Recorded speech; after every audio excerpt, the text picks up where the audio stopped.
Good afternoon from Mumbai, and a very warm welcome to everyone to this session of Tuesday gatherings. So, let us begin with an invocation to the Guru principle, the principle of grace. So, just take a few moments to follow your breath and go within into the sanctuary of your heart.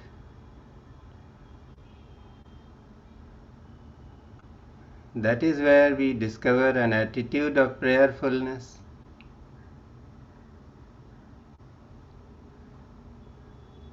So let us pray to the Guru principle.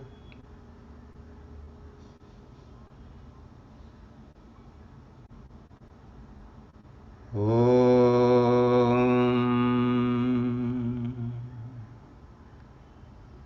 Akhandamandalakaram Vyaptam Yena Characharam Tatpadam Darshitam Yena Tasmai Shri Guruve Namaha. Ajnanatimirandhasya Jnananjanashalakaya Chakshurunmilitam Yena Tasmai Shri Guruve Namaha. Om Gurur Brahma Gurur Vishnu Gurur Devo Maheshwarah Gurureva Parabrahma Tasmai Shri Guruve Namaha. Om Shri Sadguruve Namaha.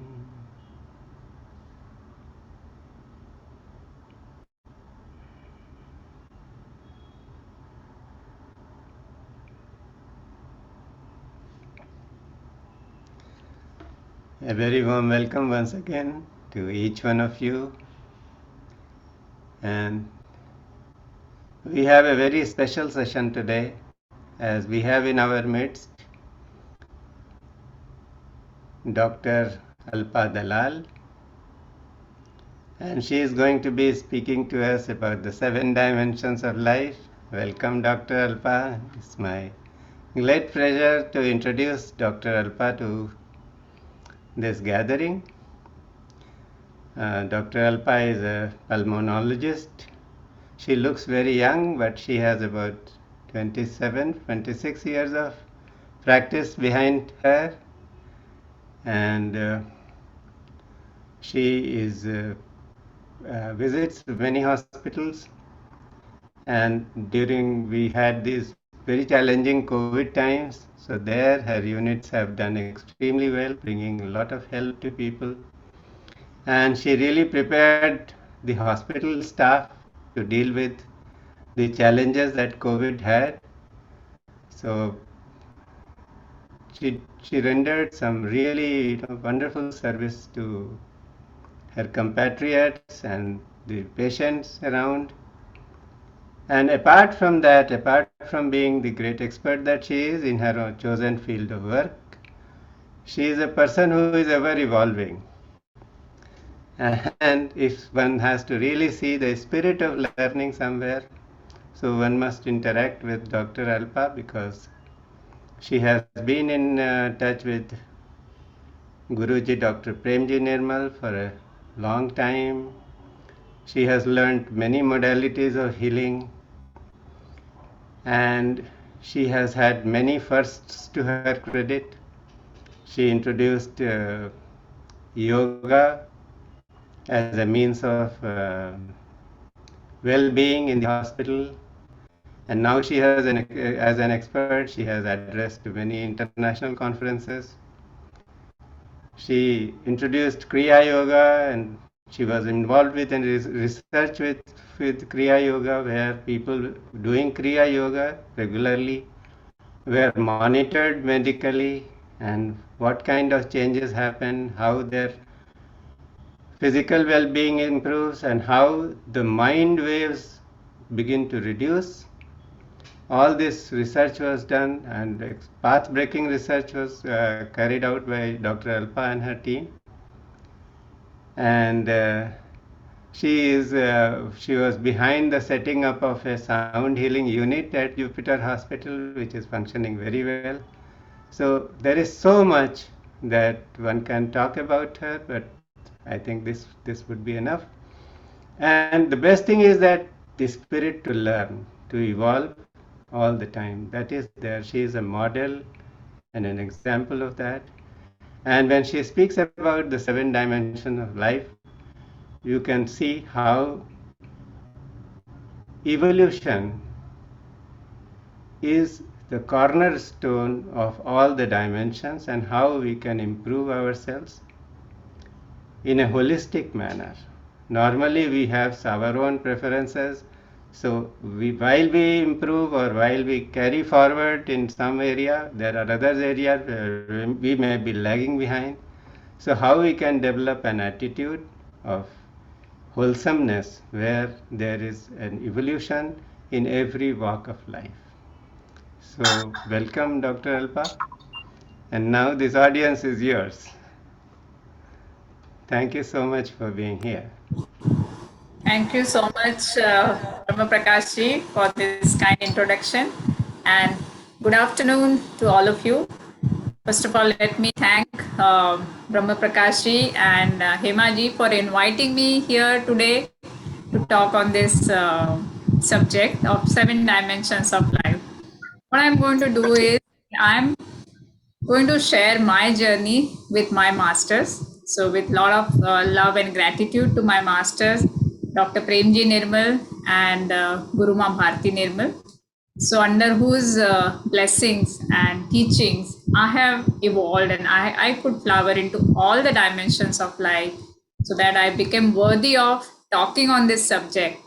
So, how a medical doctor, a doctor who deals with logic all the time with data and numbers, how a medical doctor evolved to become worthy of talking on these subjects. So I just thought that I will share my journey with you all, and then I just thought of doing this exercise together. So let me tell you, right from my childhood, I had a lot of spiritual connections because of my grandparent.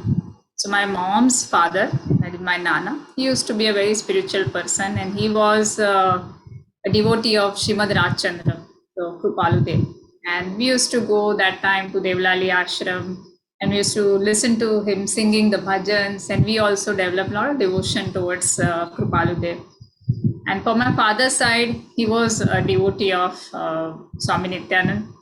He had met him personally, spent some time with him at Ganesh Puri. So as a child, we used to frequently visit Ganesh Puri ashram. We also used to visit Swami Muktanand's ashram.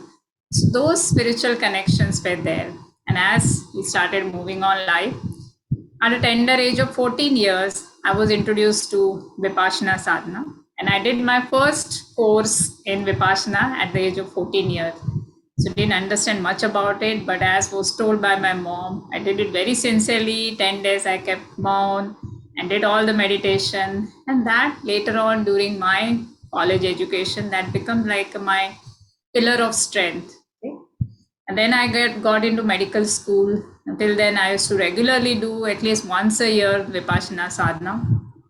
And then as one gets into medical school, like the education, medical education is quite harsh, and it becomes extremely difficult to take out time. So I did my graduation from JJ, then I did my post graduation from KEM, and during that time it became impossible to take out time to go for those spiritual retreats. So slowly and steadily that somewhere started to take a backseat. Also, I had noticed in my life that though I had a lot of spiritual background, but somewhere the clarity was missing. Okay? But I was so blessed that destiny would always help me in some or the other way. But I would be always trying to go against destiny. So when I was doing my 12th, after getting good score in 10th standard, I got into college, and my father very much wanted me to become a doctor. So as I got spiritual inheritance from my mother's side, I got science, scientific heritage from my father's side. So my father's father, my grandfather, he was a doctor, and my father very much wanted me to become a doctor. But as I was, not very clear in my life what I really wanted, so I said, everybody wants me to become a doctor. I don't want to become a doctor. I want to do something different. So I decided that I want to get into genetic science. And then I didn't really give my best to be able to secure a seat in medical. Then it so happened that during those vacation time, I did a lot of research, and I met people and about genetic science. And they told me that, in India, the subject has not yet evolved so much. So then I really got worried that I haven't given my best shot. And now I don't think genetic science also has much of, application here. What do I do? But again, destiny came to my help, and I could manage the score enough to push my seats, last few seats of medicine. And I got into JJ Hospital, Grand Medical College, to become a doctor. Then I was, as I told you, that got very busy with my education, and did not get time to go for my spiritual retreats. And then after doing my MBBS, after doing my internship, we have to apply for post graduation. So during that time, about 30 years back, we didn't have the entrance exam. So based on our marks that we secured in MBBS, we could get into post graduation. So there again, the subject of pulmonology, or TB and pulmonary medicine. So as an undergraduate student, I didn't have much exposure to this subject. So I had a very different impression about what pulmonary and TB medicine is going to be like. So I put this as my last choice. So my first four choice was something else. And then as a last choice, I put this subject. And destiny again came to my help. So I didn't get my first four choices. So I was forced to take this particular subject. And then that time we had four medical colleges. That was KM, JJ, Sion, and Nair Hospital. And I was offered the seat in the best college, and that was KM Hospital. But again, because of non-clarity, I said, no, KM is too hard. I don't want this. And the deans of four colleges were sitting there, and they started wondering what's wrong with this girl. She's getting best of the colleges and she's refusing. But again, destiny came to my help. I didn't get into any other colleges, and I landed up getting into pulmonary medicine, the best college that time, in one of the best in the country. Then as I got into the subject, I really started loving the subject, and I really knew that this is where my rest of my life, this is what I'm going to practice. And then it so happened that after I finished my education, I started into practice, and I started getting very busy with my practice. And slowly and steadily, all of my time was involved into work, and work. So as a medical doctor, so many prime years of our life we spend in learning, and then we have to establish ourselves. So we really have to work hard to establish ourselves, and all that started happening. And I was fresh with knowledge, lot of energy, young, enthusiastic, and I was to think that yes, my medical science is the best, and I can sort of solve almost any problem with my medical science. It is evolving so fast, it is so great. Then again, I would say destiny came to my help. So in 2008, I had to face some medical health issues. So I had a lot of pain in my abdomen, and I was, having a lot of digestion issues, and so much so that I had to take break. So I had to take break for about 15 days from my work. And that was a time where I had to undergo all sorts of tests, sonography and CT scan and endoscopies and everything. And I just realized how does it feel to side, It's so easily we advise our patients to undergo this and that test, and we advise medication. But when it comes to us having the test of our own medicine is so difficult. So I realized that, and that was a time where all the investigations were done. And finally, my gastroenterologist told me that, look, Alpa, I don't think there's anything wrong. This just looks like irritable bowel syndrome. So this is a psychosomatic condition. You just take care of your stress.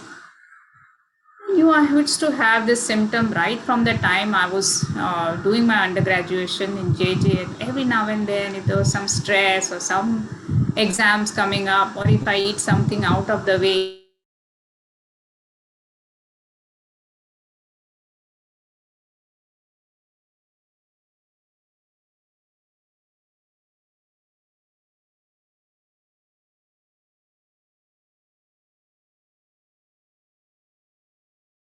in sports and doing some exercises. So she told me that, look, this is all stress related. And I used to have so much of pain and so many symptoms. And I said, look, it's fine. You're saying that I have, no physical problem, but give me some relief. So then I just saw that she was almost like, I have done my job. You don't have any medical problem. So now you find out your own ways. And that was the first time where a realization came into me that, yes, medical science may not be able to give answer to everything. It was kind of a culture shock for me, having realized that, that's not a solution for everything. That was a time a friend of mine introduced me to yoga, and I started doing yoga. I learned pranayama, I learned asana, and then I started to realize that as a pulmonologist, I used to tell so many of my patients that do breathing exercise, do yoga, it's very good for your health. And I never paid attention to it myself. So as a pulmonologist, I knew my subject, but only at intellectual level. I knew the structure and anatomy of my lungs so well, but I never had the time to look at my lungs, how they actually work, how it feels like on deep breathing, how the lung expand. And then I realized that knowing the subject or knowing your system at intellectual level is something different than knowing at experiential level. Okay? So that was a real turning point in my life. And then I got so much interested into this, first of all, because I got relief. I started feeling energetic again. I started realizing that there is much more to life than just my work, just my medical science. And I got so much interested that I became a yoga teacher. I learned the subject, I appeared for the exams, and I became a teacher myself. And I started teaching my patients, I started teaching others, and life started to change, my lifestyle changed. But still, it didn't give me a complete relief to my symptoms of IBS. Every now and then, I would still get the symptom. And after 2-3 years, somebody introduced me to Ayurveda. So I went and met Ayurveda Acharya, again very reluctantly, because I never thought that Ayurveda Acharya could give me, answers to my issues, which medical science could not. But when I met this Ayurveda Acharya, it was so amazing. He did my Nadi Pariksha and he told me exactly what symptoms I have, what issues I am facing in life. And I was really amazed at that expertise. And then I was under his treatment for few months, and it gave me a great relief from my symptom. Not only that, I could start to eat things which I could never eat. Okay? So again, my horizon expanded. So I learned about yoga, I learned about Ayurveda. Now my vision started expanding. And then the life was going on like this, and things were quite nice. I was quite busy. I was getting all the success, name and fame into my profession. So things were going on fine. The health was also better. Somewhere in the back of the mind was still trying that some passion is missing, something more there should be to life. Even in my younger days, I used to dream that there has to be something where you feel happy all the time. You feel freedom, you feel happy, you are able to do magic. That sort of thought process I used to have. But as your logical mind starts to get more and more educated and more conditioning, we start to discard these dreams like some, fantasies or like some weird ideas. So that was the dream was forgotten.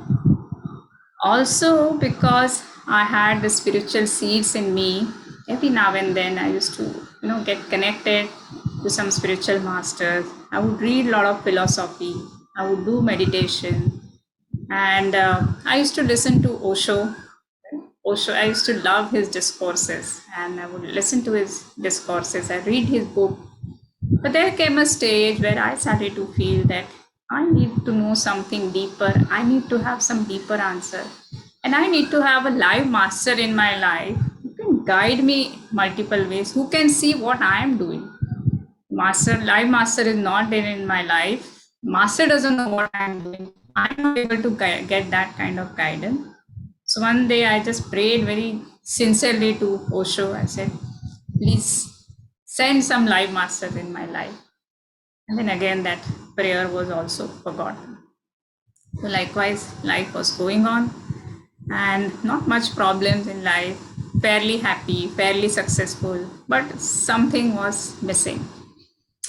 And then one friend of mine, so he was a junior who was working with me and he was helping me with some research project. Okay, so he one day happened to, I mean, we used to work together, and many times he would mention that I have a master who conducts this weekly sessions in Vartak Nagar in Thane, where I live.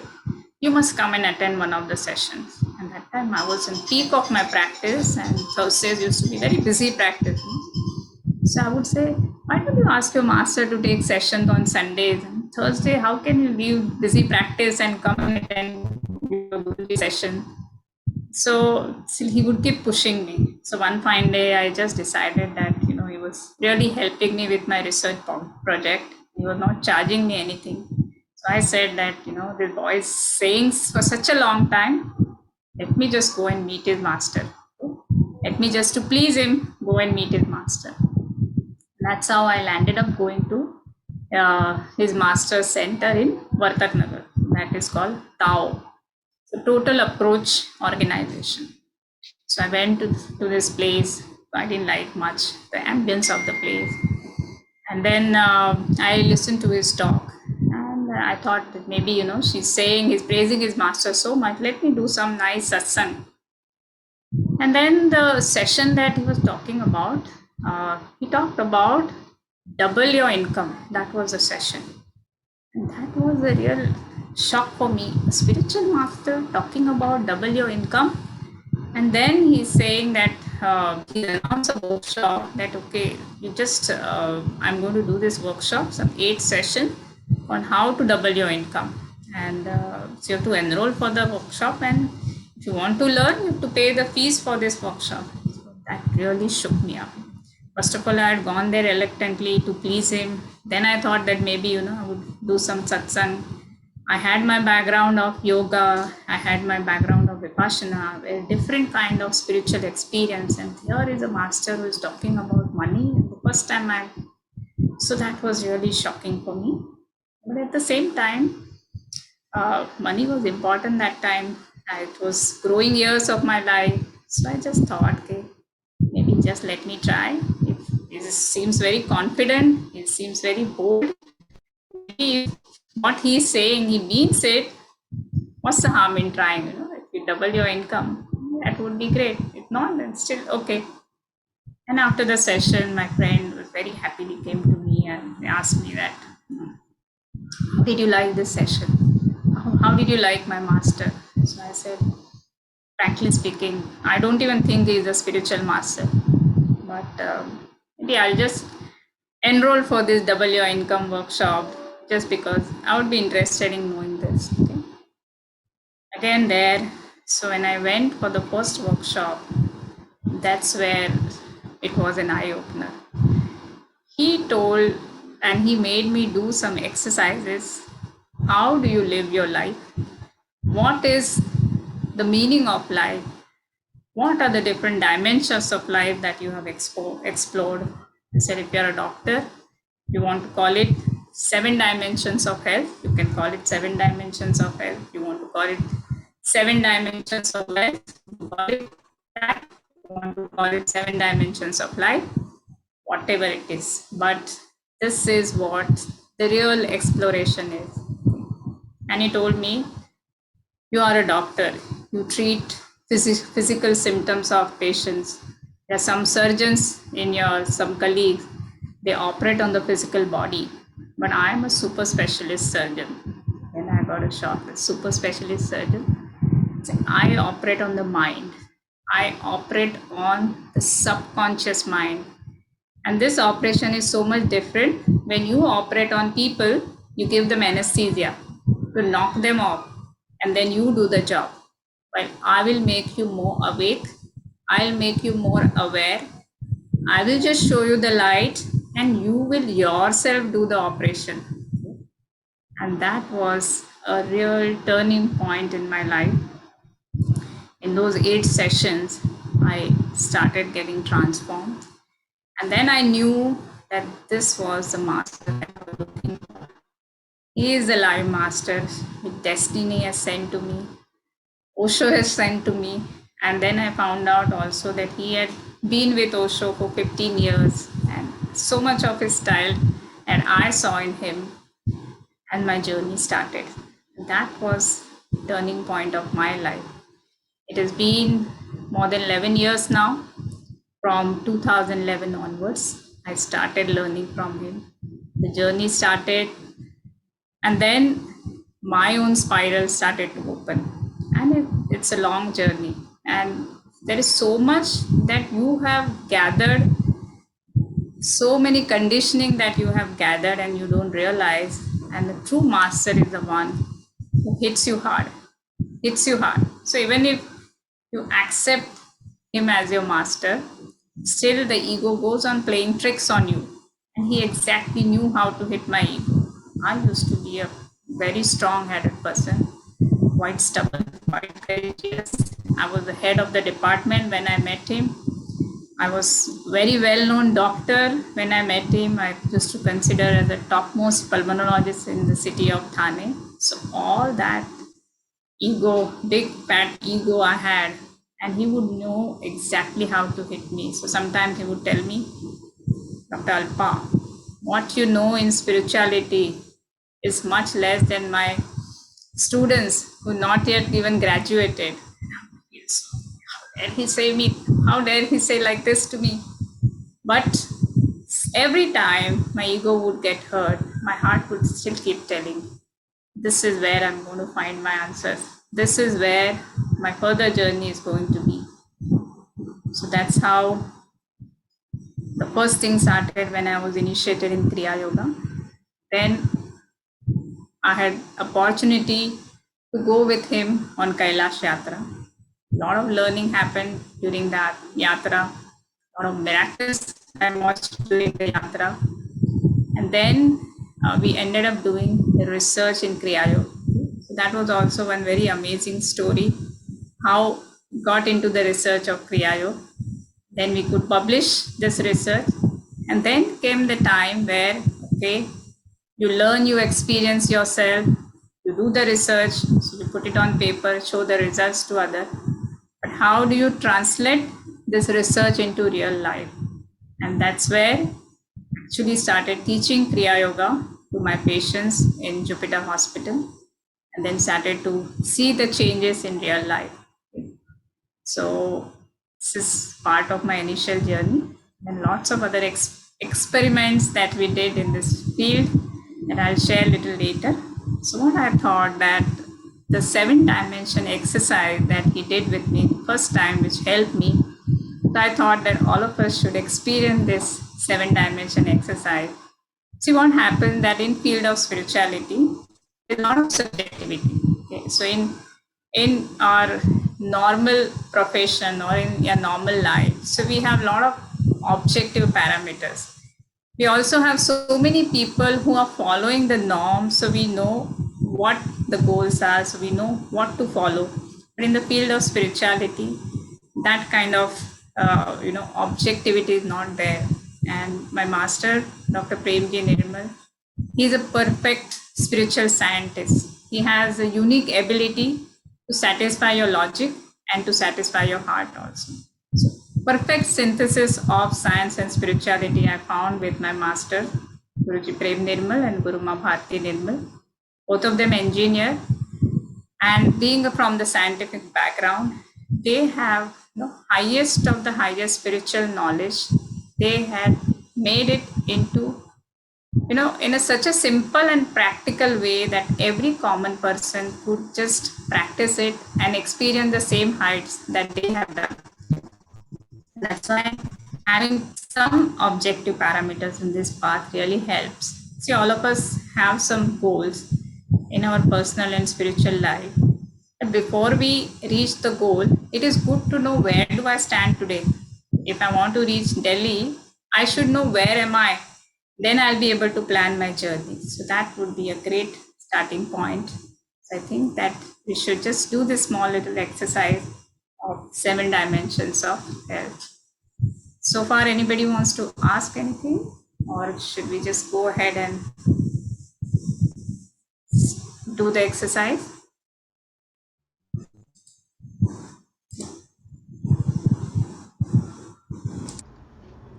I think we can go ahead and do the exercise.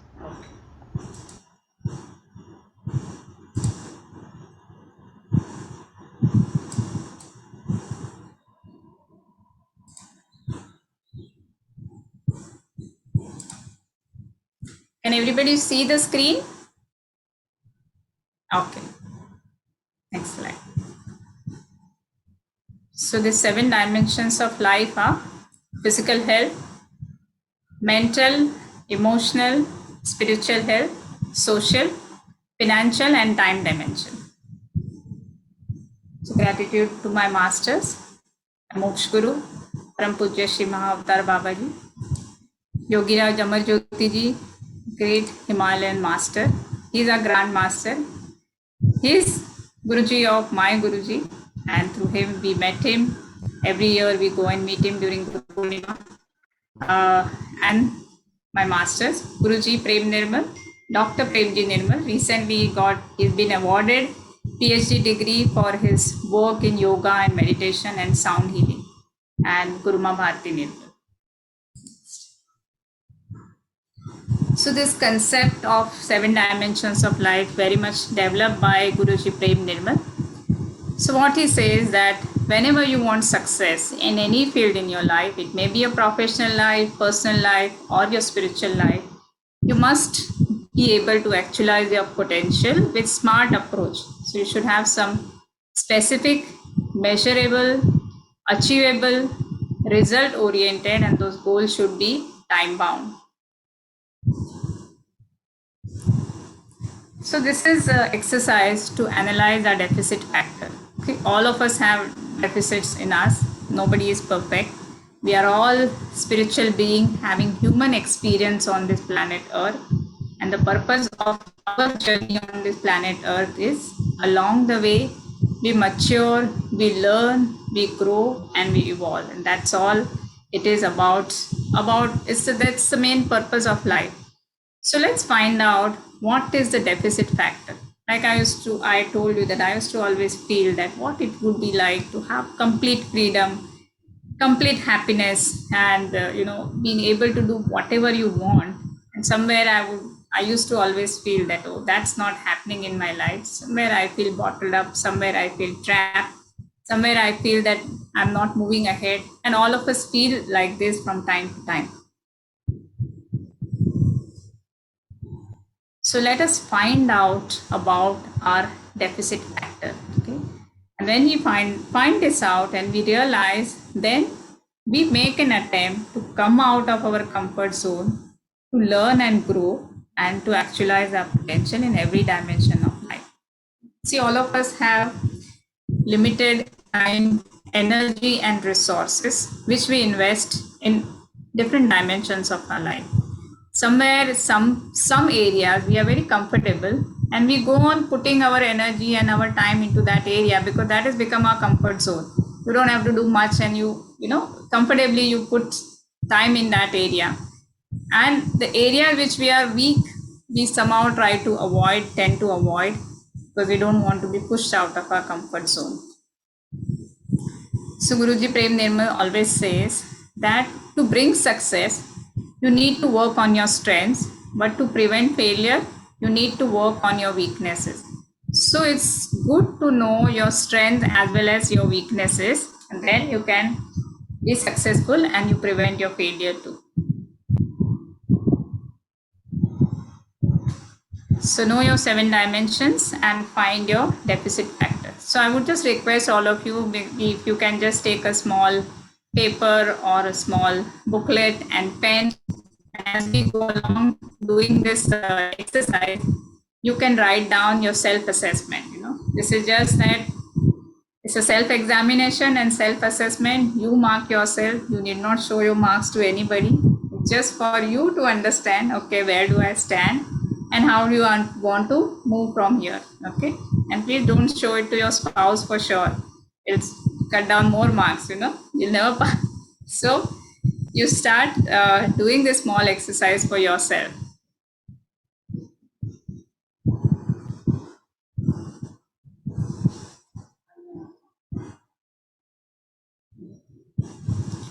Okay. So first is the physical dimension. Okay. So whatever you want to do in life, you want to have a professional success, you want to earn money, you want to grow spiritually, the first and the most important thing is that you must have good physical health. And many times it is seen that people like us who are more interested in spiritual life is somewhere tend to neglect this aspect. Like one of the great master I had met, his name was Master Alex Orbito. He was a great healer from Philippines, and I had a lot of opportunity to closely interact with him, and he had come many times to India to give healing. And he had told that he used to go to Western world also, and he used to come to India also many times. So he said there's a lot of difference between the Western culture and Indian culture. So here people are probably more interested in spirituality, people are more interested in evolution, but commonly the lower 3 chakra blockages are very commonly found here in India. So lower 3 chakras is Muladhara chakra, Swadhisthana chakra, and Manipur chakra. So that is to do with your individual existence, and so that is where people disregard the physical health, and that is pretty common. This I see commonly in our patients also, my friends also. So now let's do this exercise of marking yourself in physical dimension. So how do you mark? It's like if you have some role model, somebody whom you feel is very good at physical health, whatever may be your role model. So if you give that person 10 marks, how will you mark yourself? Okay, and marking is based on your current reality. So whatever is presently there, sometimes you have some very fancy idea. So I've decided after 1 year I'm going to lose weight and I'm going to be perfectly fit. So I will mark myself according to what idea I have. No, what is your current reality right now? What is your reality? Okay, so what is physical health means your diet, how careful you are about your diet, the nutrition value of your diet, the quantity, the calorie intake, and timely meals. All those aspects are important. Do you follow Ayurveda style for deciding what is your prakruti and accordingly decide your diet? So how much careful you are about the nutrition aspect. So that is first thing. Then exercise and fitness. Are you very regular about exercise and fitness? Are you careful about your muscle strength? Are you careful about your stamina? Do you exercise at least 5 days in a week regularly? How good is your sleep? Do you end up having at least 7 hours of sleep at a stretch, not in break? And what is the quality of sleep? It's not just you 7 hours you lie in the bed, but you get sound sleep. At the end of 7 hours, when you get up in the morning? Do you feel like you are ready to take on the world? Okay? And overall, your physical health. It's like whatever activity I want to do, I'm not restricted because of my physical health. Okay.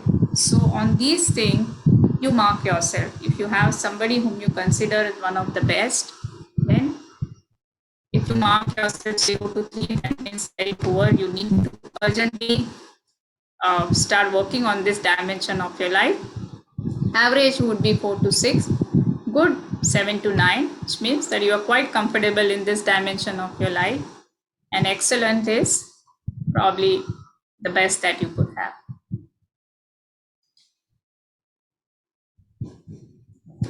So let's go to the next dimension, that is emotional dimension. So we all know that our energy levels are decided by our emotions. In fact, Dr. David Hawkins is a psychiatrist from US, and he's run profound research on how is your vibrational frequency decided based on your emotions. And it's a very fantastic book, Power versus Force. If you get a chance, you must read through this book.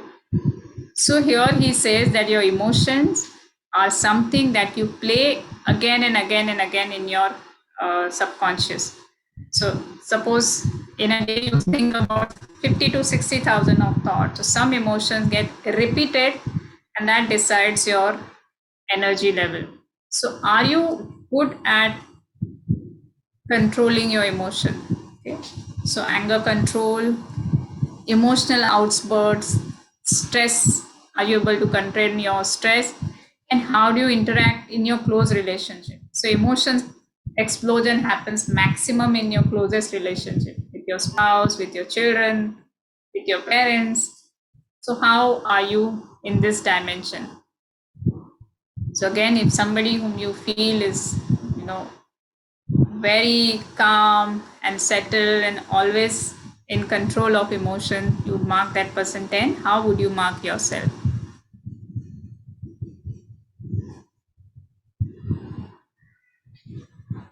Shall we move to the next one? So next comes the mental dimension. So there's a difference between the emotional dimension and mental dimension. So mental dimension is about thoughts, and emotion dimension is more about how you feel. Okay. So, yeah. So are you okay with this speed? Okay. All right. So mental dimension is about your concentration and focus. Somebody's audio is on. Okay.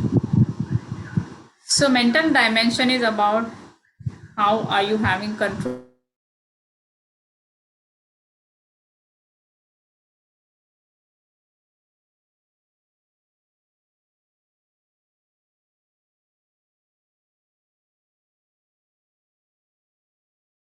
Remove all the unnecessary thought and able to focus on the thing that you are doing.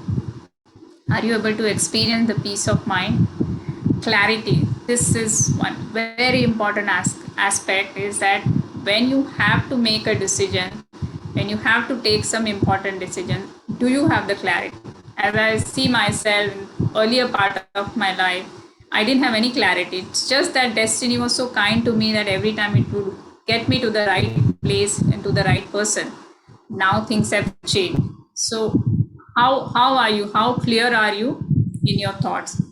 An inclination to learn new skills. As you start to age, when if your physical fitness is not good, if your mental energy is not good, then you go on doing the routine things in your life, but to learn something new, there's always this resistance.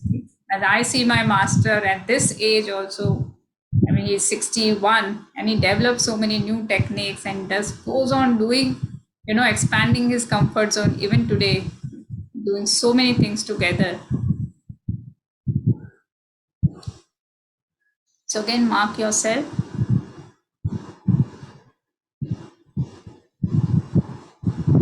Shall we move on to the next one? Then the social dimension. Okay. The social dimension is what are you giving back to the society. So we get so many things, the ecosystem and the way we evolve, and so much of help from every direction that we get, that is why we are able to do what we are able to do today. But do we think of giving back to the society? So recently we had gone to Palampur ashram of our grandmaster Yogiraj Amar Jyoti ji, and he had gathered so many people, giving us insight on this aspect, that how are we destroying our environment, how are we destroying our planet Earth, and what are we doing to give it back to the planet Earth. So there was a person who said that we need 422 trees per person. 422 trees per person, and current status in India is that we have just 28 trees per person. So how much pollution are we giving on this planet? Water, so how much water is being wasted? So are you conscious about this? Are you yourself trying to conserve and trying to prevent this environmental pollution? And are you doing something actively to help? Somebody is part of some social movement, so are we doing that? Many times we are so busy with our own lives, our own sadhana, that we don't go out and work in these areas. And also how your relationship with a larger group in your organization, professional relationship, you're dealing, giving back, teaching someone, or doing some social activity, all that is part of your social dimension. Vasudeva Kutumbakam.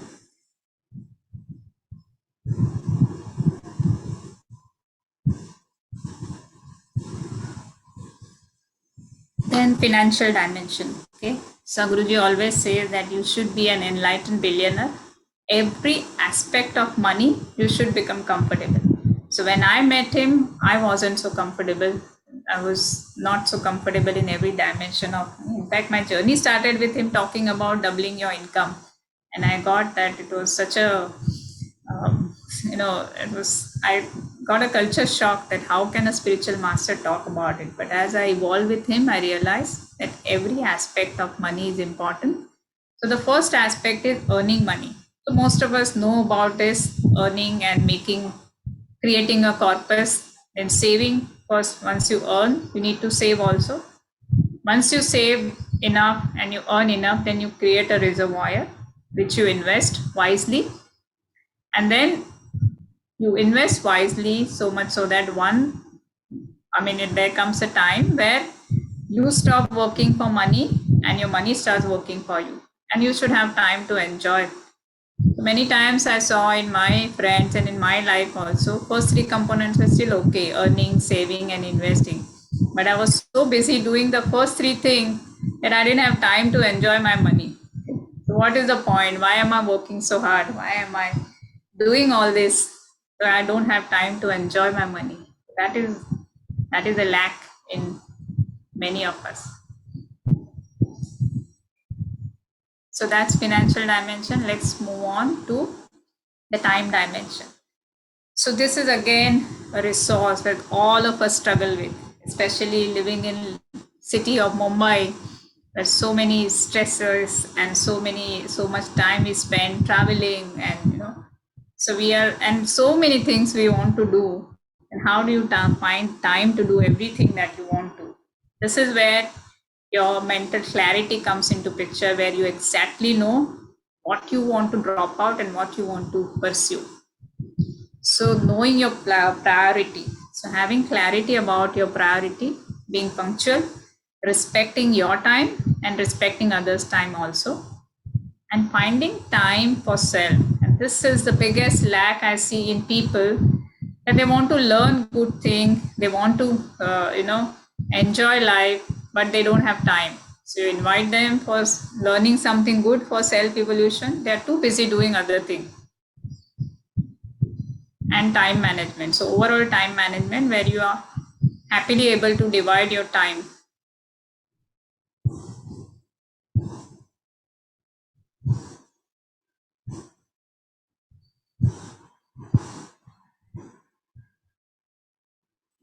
And lastly, spiritual dimensions, actualizing the highest human potential. So what really spirituality means? Okay, I had very different concept about spirituality before I met my master. So reading the books once in a while, doing meditation once in a while, on going for spiritual retreats or doing yoga. When I met him, I realized that this is much deeper than that. So meditation is one aspect.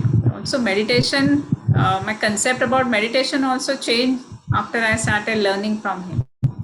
Introspection. So when you do sometimes exercise like this, introspecting your own life, that's also a very spiritual experience.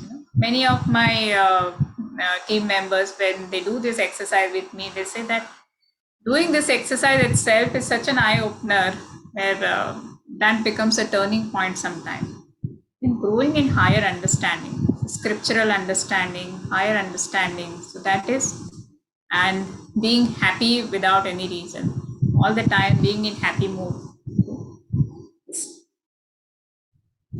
being in your own masti, not requiring any outer thing for your happiness. So that is real spirituality.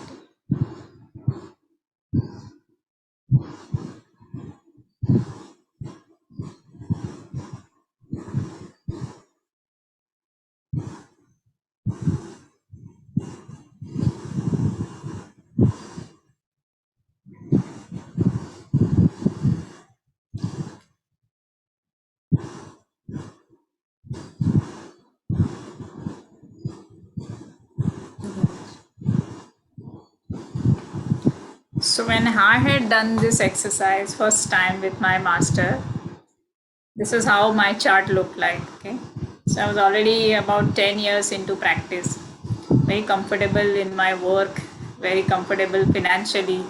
So the financial dimension was very comfortable.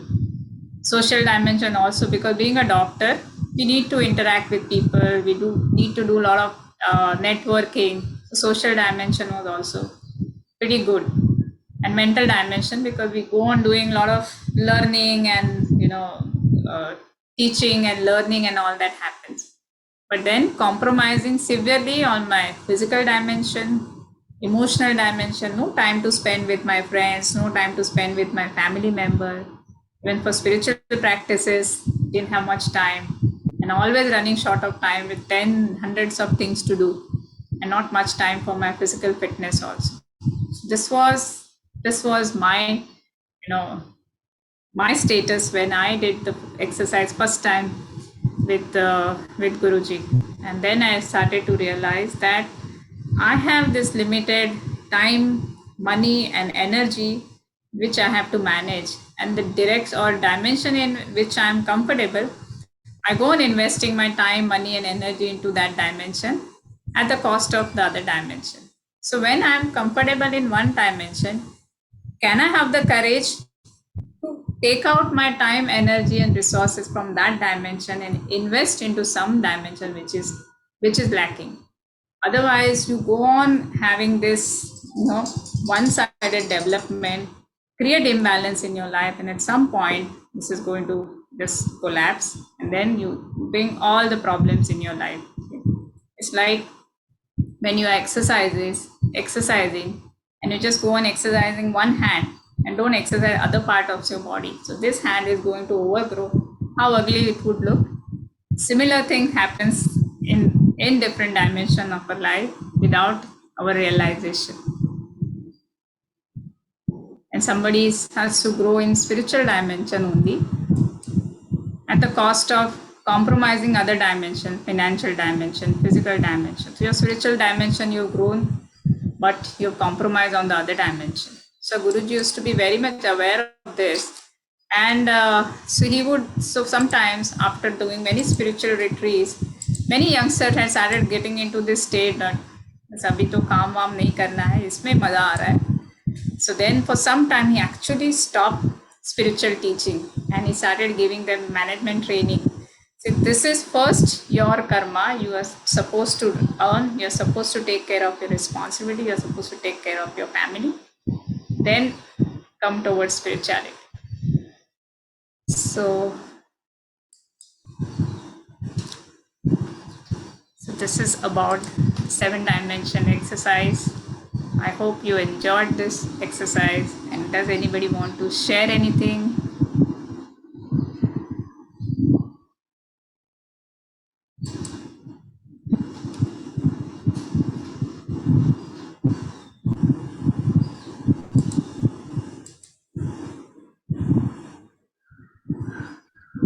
Vatsala ji, you have to start your video so that I can pin you.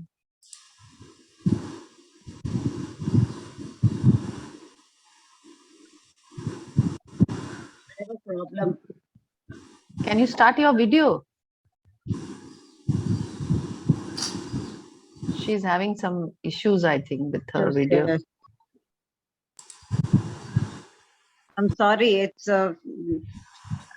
I'm not able. It's okay. It's okay. You can speak. It's okay. Ask your question, ma'am. Yeah. So, did you all do the exercise and how did you find this? Did you get some insights?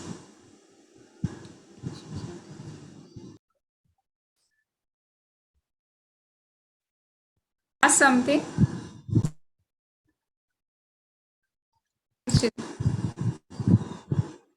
Hello.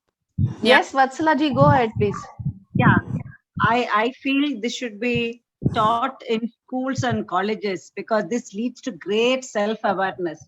This Absolutely. the main purpose of this thing is we don't pause. We don't. Now this gives a roadmap on how to discover ourselves in on all these 7 dimensions. Yeah. Better late than never, but sometimes we are filled with regret when we do it at this age. I think it should be given a lot of awareness and visibility for the younger people in colleges. Yes, absolutely. So I had done this for medical students in KM hospital. They had invited me, and for the resident doctors, I had done it. And so even I feel, had I got this earlier before I started my career, that would really be great. And you're very right. We should start doing this in the schools. Mm. And I loved your early part. You shared your journey. It was so engrossing. It was so frank and so straightforward. You touched a chord in all of us. I mean, I really felt moved to hear you say about your experience, how you first met Guruji. Thank you so much for sharing those details with us. Thank you.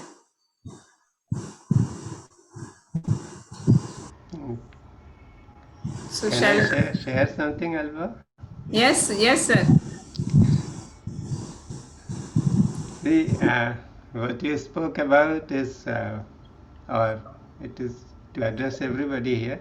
What Dr. Alpa spoke about today is something that Guruji always emphasizes.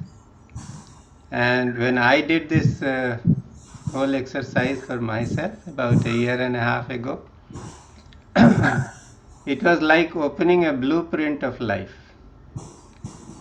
And you see the structural flaws. An architect prepares a blueprint, and you see the structural flaws that where things have not been attended to, and how one's own the way of looking things can create or those damaging circumstances. So in my case, the example was that I found that I was too much into this kind of a belief system that I don't have to live beyond 66. So by the time I reached that point in life, that the body was absolutely failing. So when the the re-engineering in the subconscious mind happens, and that thought is replaced because one sees the flaw there, then things start improving. So this is how we can, each one of us can just look at our own lives, and it is like analyzing it in small segments is always better because you can see each segment more clearly. Because as long as you are looking at it from a distance, then things are hazy. But once a person really defines each segment and goes into it and analyzes it, then all the challenges begin to stand out, and becoming aware is the first key to becoming free. So when a person is aware, then a person can begin to learn. Of course, the ability to change or to challenge oneself to come out of the comfort zone is a must. So depending upon what kind of an ability as a person has, that will be the kind of speed with which one can change. But it is really, it's a great eye opener. Thank you so much, doctor. And it's a wonderful thing. And we have another doctor, Aditi. Yeah. Yes, Dr. Aditi. Yes, hello, ma'am. Actually, your session, I feel that it was meant for me only because I'm an Ayurvedic physician and very much into Nadi practice and all. But as you said, even Brahma Prakash Gaur sir has told me to do Kriya Yoga practice with sir and all, and I never took it seriously. Long back only he had told me to get into it, and I was never serious because I thought what I'm doing is okay. I don't have time. I have so much of responsibilities and all, and I was not aware of it. But after listening these 7 dimensions and I with your exercise, I came to know where I landed up, and I'm in such a big mess. I feel I'm doing so much, but I am doing nothing correctly. I could come to know. So thank you so much for, as sir said, it is a really eye opener for me also, and I'll definitely think of improving myself. Thank you so much. It was the most needed session, I would say. Thank you. So great. It's wonderful feedback from all of you, and I'm very happy you could relate to this exercise. So after I did this exercise, also I was shaken up, and I told Guruji that I'm just strong in maybe 2 or 3 dimensions, and others I'm lacking. And will show me the way. How do I do? And that's when I was introduced to Kriya Yoga. And so he told me again, and Guruji is so humorous, highest of the highest knowledge he will give us in such a light and humorous way, and that does the magic. So he told me that you have to eat 5 pakoras with chai. I said, Areva, is that simple? 5 pakoda with chai to come out of this big mess which I think I'm in? So he said, yes. So what are the 5 pakodas? So he said, first pakoda is karma yoga.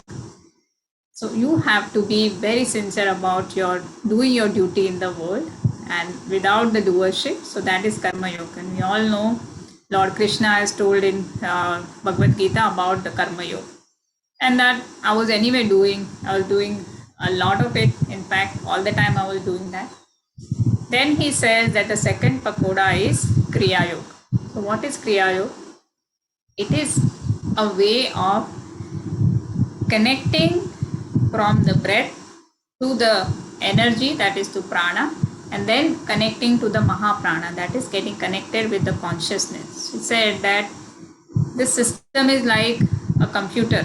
Okay, so computer has the hardware, the computer has the software, and then there is a battery and the power through the battery. Okay, like this body is the hardware. You need to take care of the hardware. You need to keep the battery charged, and that is your energy, that is your prana.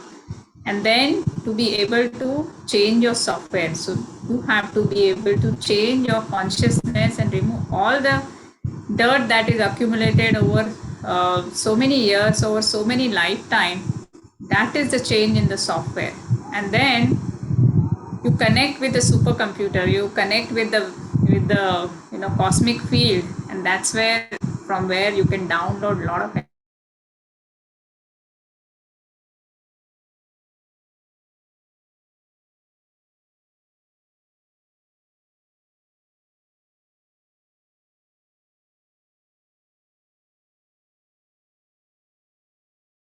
after doing Kriya Yoga, after increasing your pranic level, then you have to do Dhyana Yoga.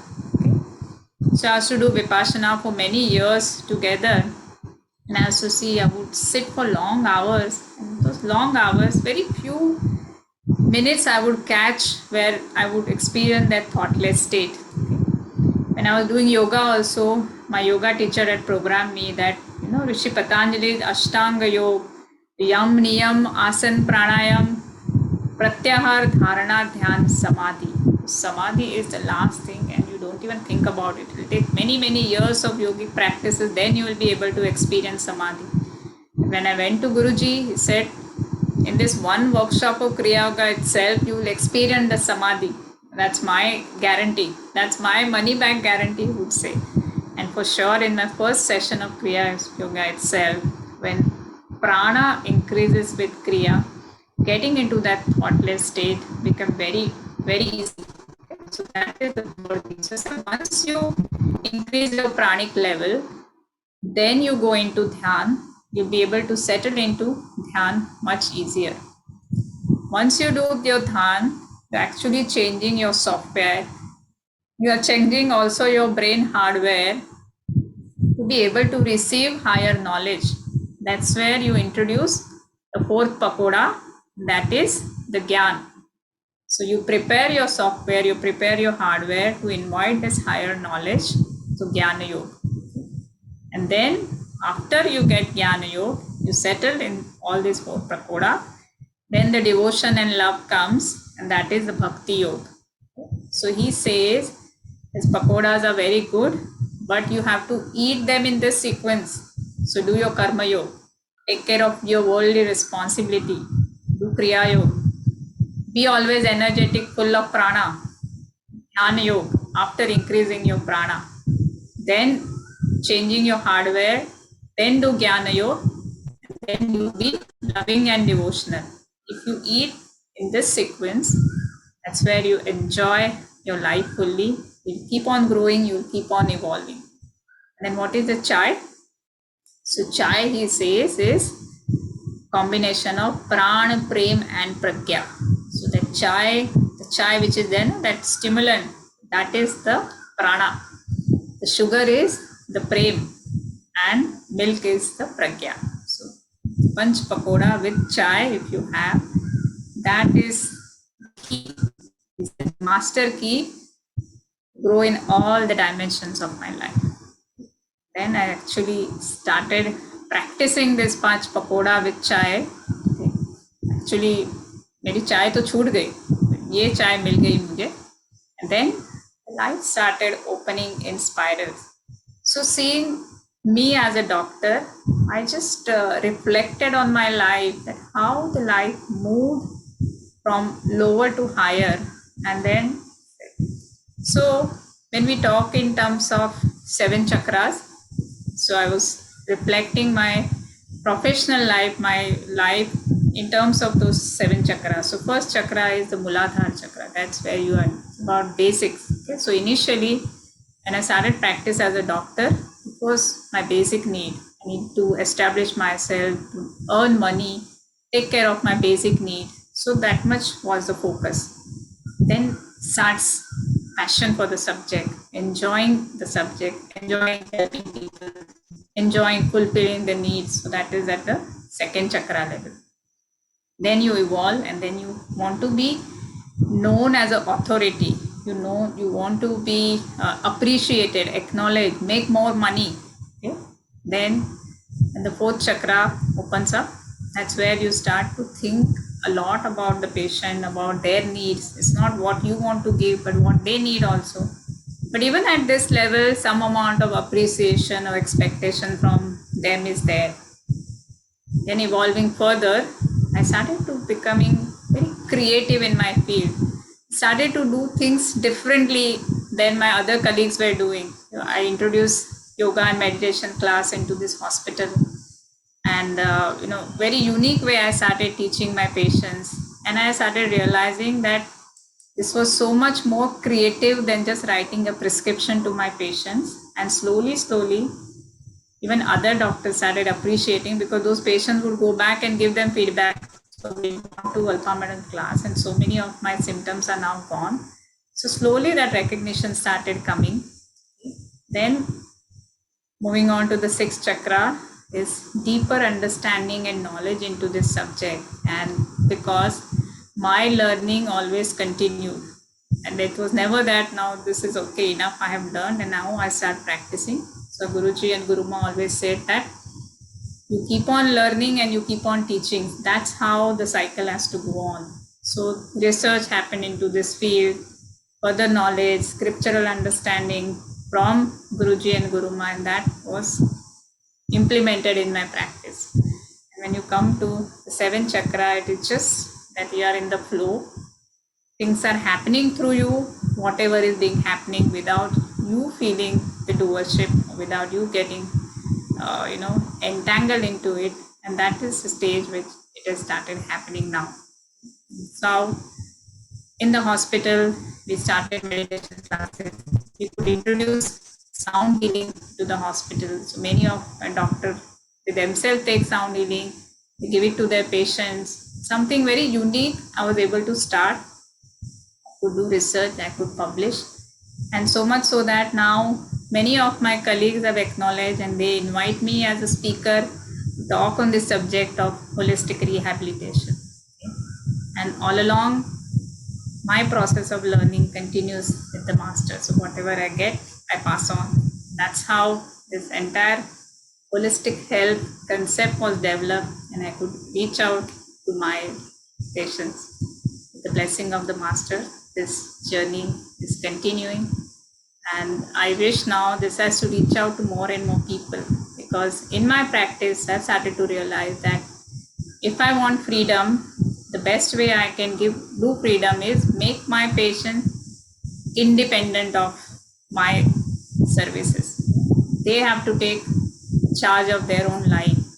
And one nice story I would like to share, that how illness can become an opportunity for you to grow and evolve in life. So there was one patient who was referred to me by a cardiology colleague of mine. This patient had undergone bypass surgery. Before that, he had had 2 angioplasties, and this was third thing, and he was a smoker. And despite of this bad, health effects of smoking that he suffered, he refused to give up smoking. And then the cardiologist said, "Look, Alpa, I don't have the patience and time to spend with us.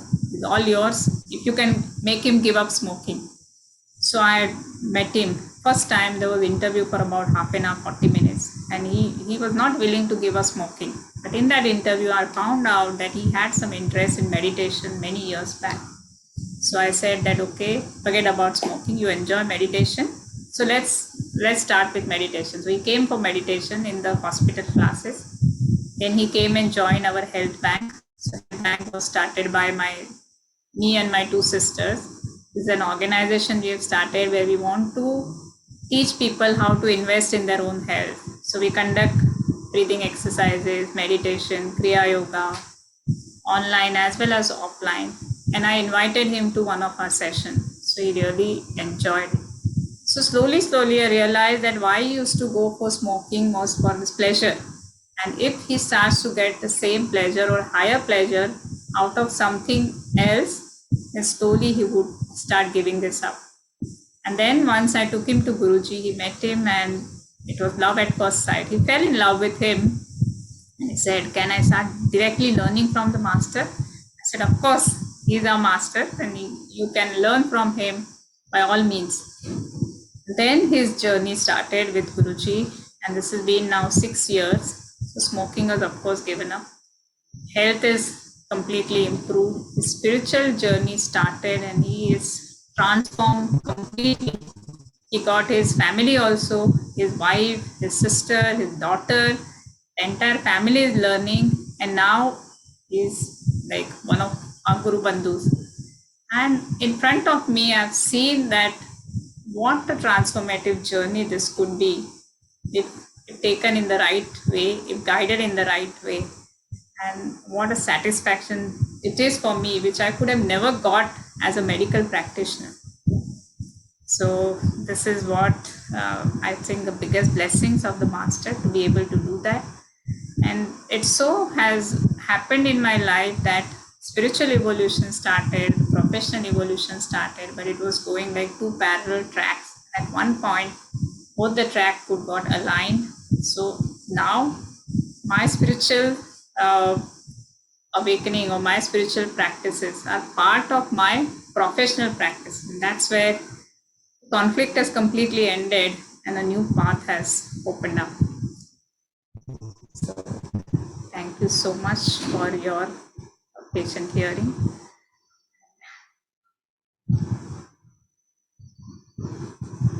Sir, you have to unmute yourself.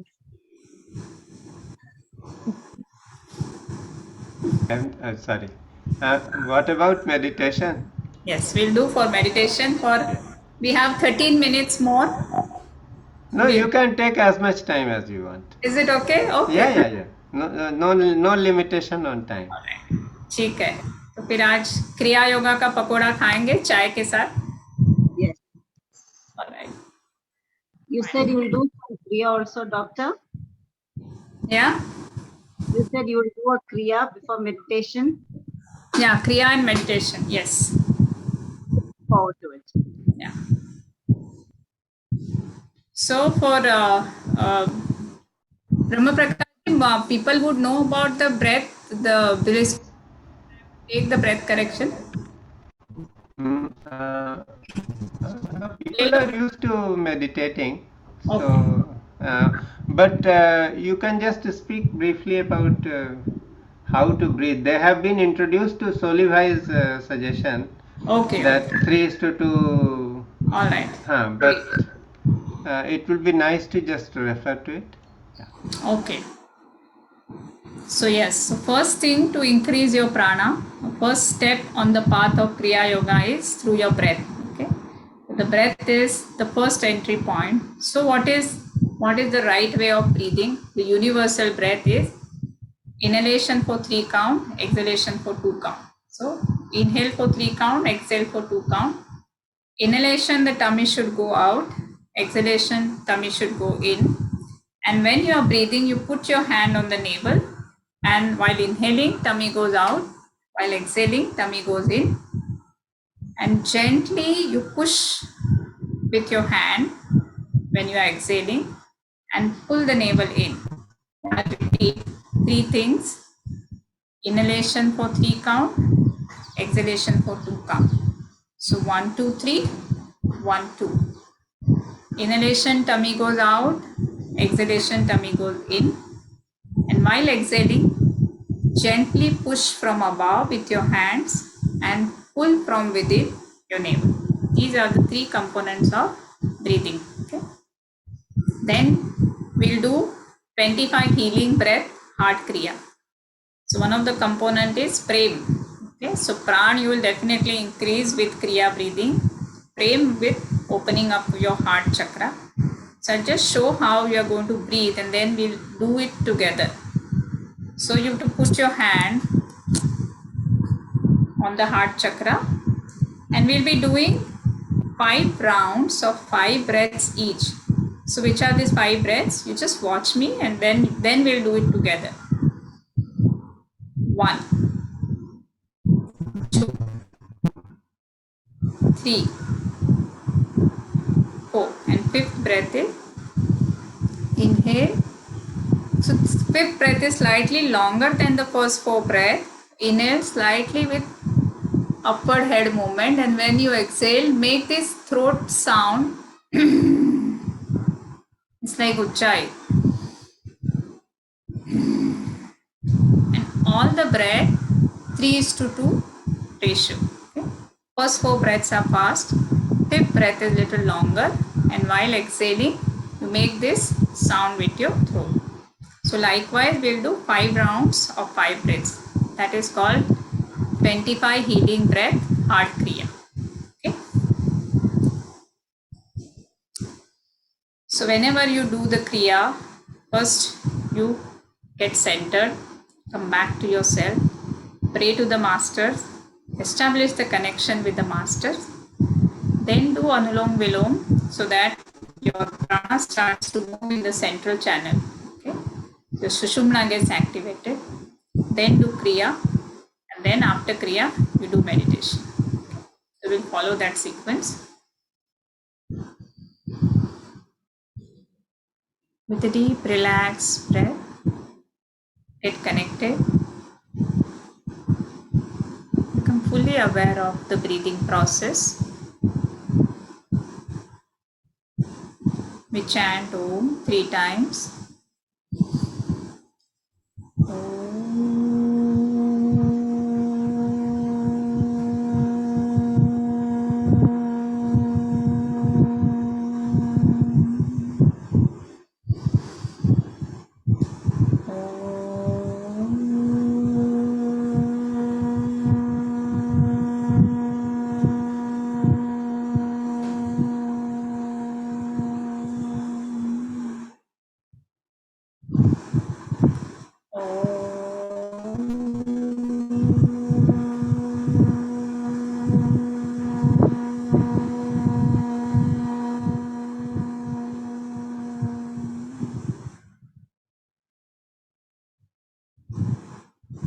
me pray to the masters, the great Himalayan yogi, Param Pujya, Shri Avtar Babaji, Guruji Prem Nirmal, Guru Ma Bharati Nirmal, and all the masters of the Guru Mandal. Do Anulom Vilom, 7 rounds.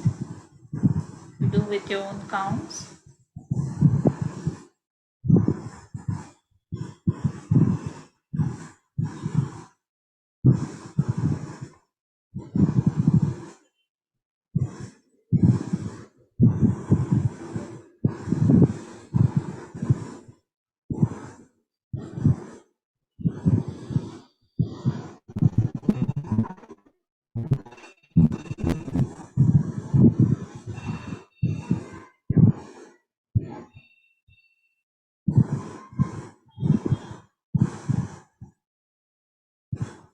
Slowly, with full awareness,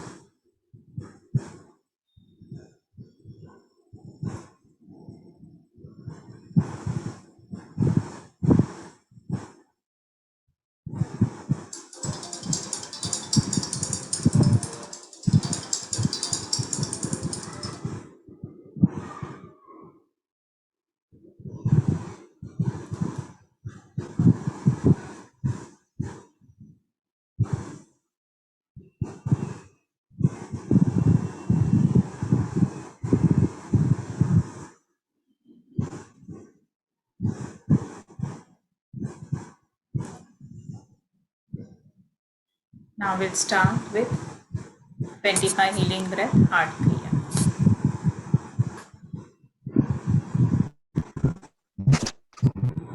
Get connected with your heart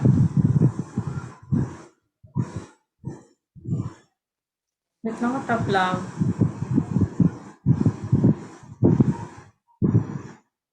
We start this heart kriya. First round. 1, 2, 3, 4. Fifth medium breath.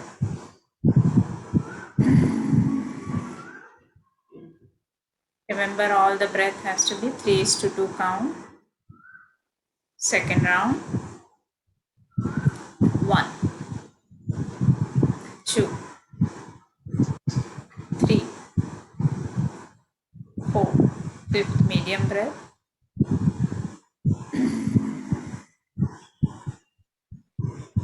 Third round. 1, 2, 3, 4. Fifth medium breath.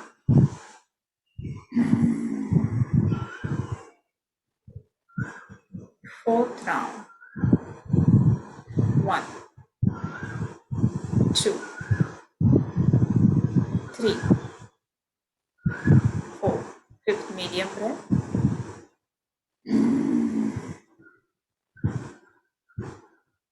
Last round. 1, 2, 3, 4. Fifth medium breath.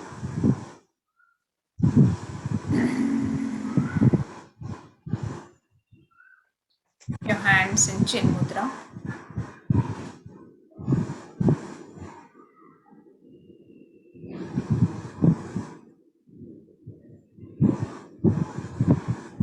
Experience this vibrant state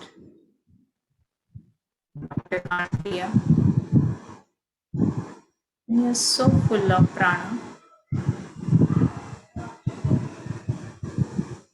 Few seconds, there is no desire even to breathe. That state is called Sahaj Kumbhak. And then slowly the breathing process starts.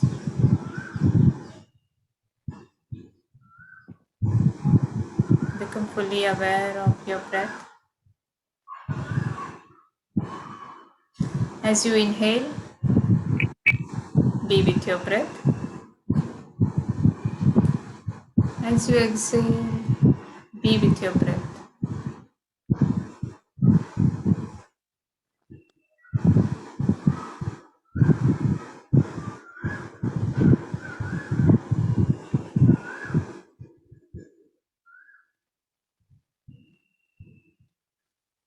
Your breath is the biggest reality of the present moment.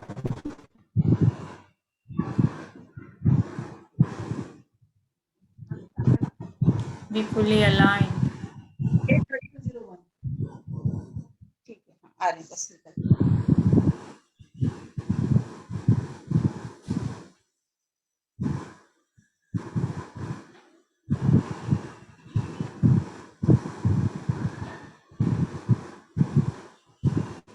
As you inhale, the cool air from outside is touching your nostrils and going in. And as the breath goes in, there is gentle expansion of the chest and abdomen. And the same air, when becomes exhalation, there is gentle inward movement of the chest and abdomen. And the warm air from inside is touching your nostrils and coming out. The breath has become so slow and rhythmic, and yet you are fully aware of this slow breath. The mind is completely aligned with the breath.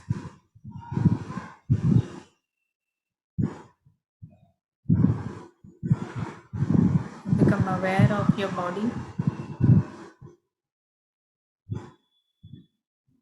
Become aware of the posture, the pulsation between the thumb and the finger.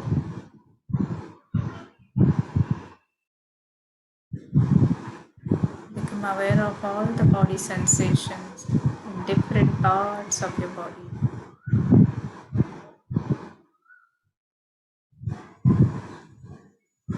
Become aware of the expansion of the chest.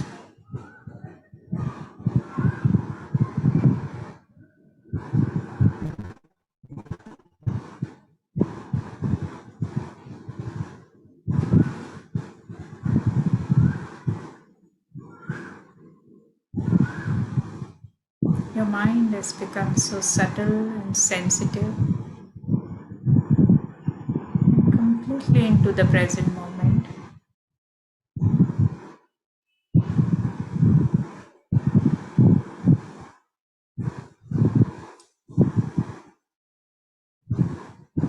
As you experience all the sensation in the body, continue to remain aware of the breathing process. So you are aware of your breath, you are aware of your body sensations, not allowing your mind to drift away.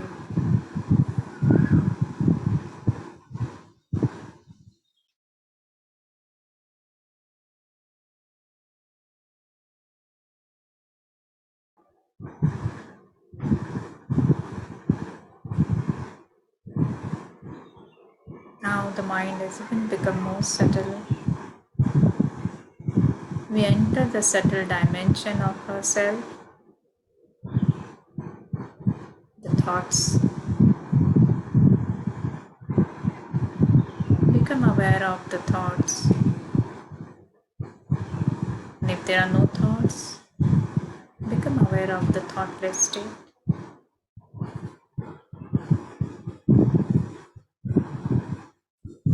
Thoughts are like the clouds passing on your mental screen.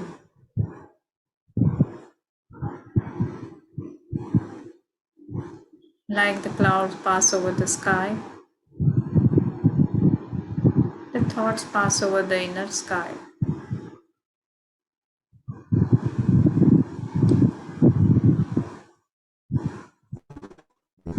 Can we become like the sky, watching and witnessing the thoughts? The sky never gets carried away with the clouds. No matter how dark or powerful the clouds are, you can become like the sky, not getting carried away with the thoughts. thoughts. Just watch.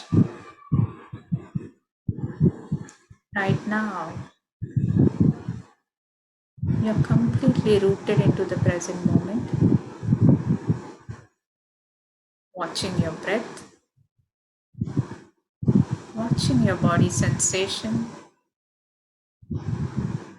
and watching the thoughts.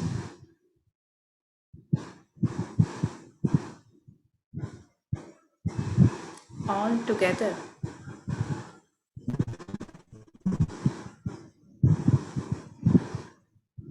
And now expand yourself beyond your physical limits and become aware of all the sounds around you.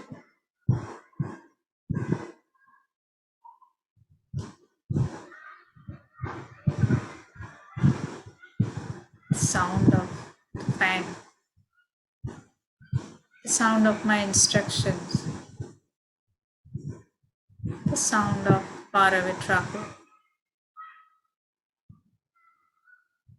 Become aware of all the sounds together and continue to remain aware of your body and your breath.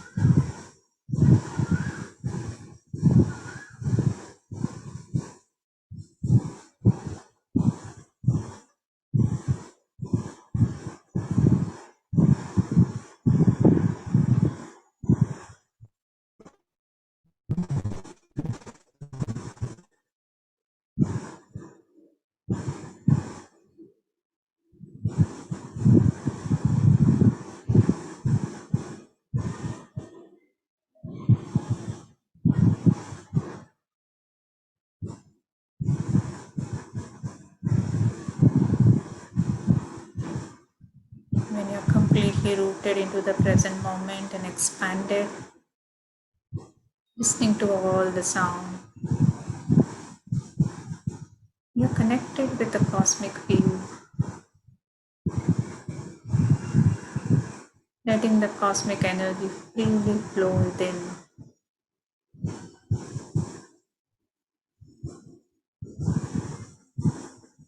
Absorb this cosmic energy.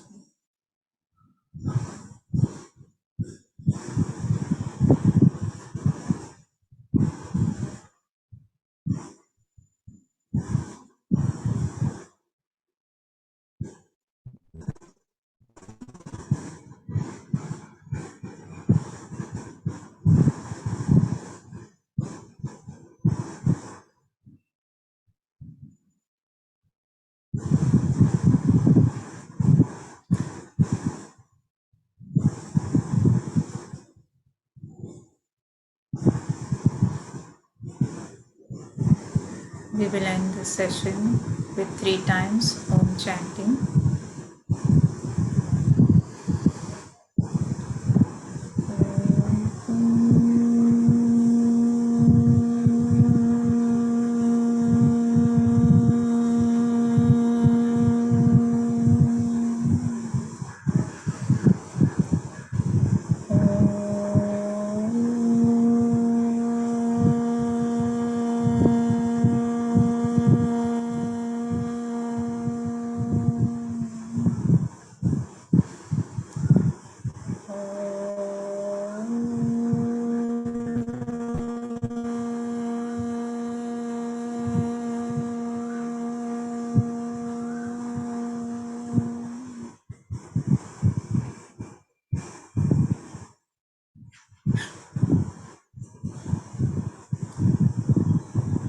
As we have absorbed this wonderful vibration, let's now send out this vibration to all the beings all over the globe. People are in love, people are in need of love, peace, bliss, and happiness. Let us end with prayer. Om Sarvesham Swastir Bhavatu Sarvesham Shantir Bhavatu Sarvesham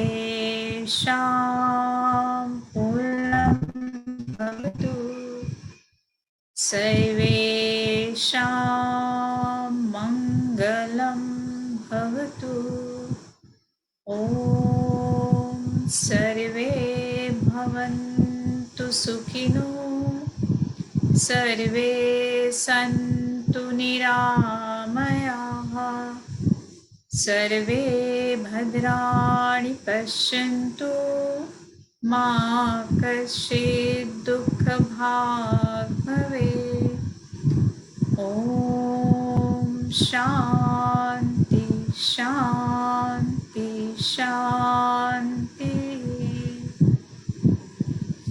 Rub your palms together. Make the pyramids of your palms. Place it over your eyes and absorb this wonderful energy.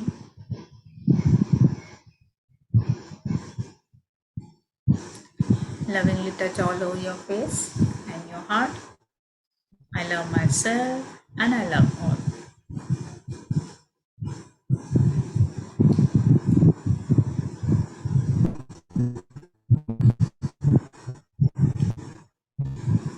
Thank you for this opportunity and thank you for being patiently listening and doing the meditation. I know people are into deeply indrawn, but would somebody like to share something? You can unmute yourself, please.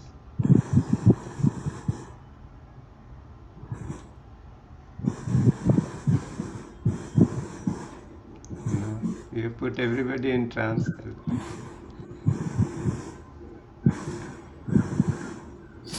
That was a wonderful meditation. Mm.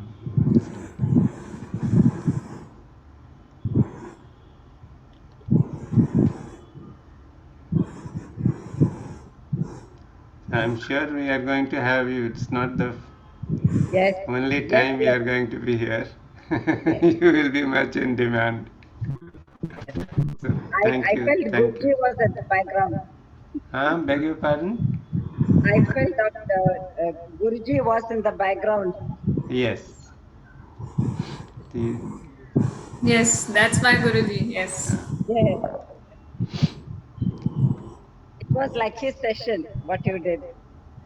uh, and it is very powerful in the way that, without being assertive, you made people see where they stand. So it's a great job. Thank you. Thank you so much. And so I think Shanti Path has already happened, so we call it a day. See everybody next Tuesday. Thank you everyone for being here, and thank you Alpa. And Purvi has not been vocal at all, but she is there, so thank you Purvi. I will tell her. Yes.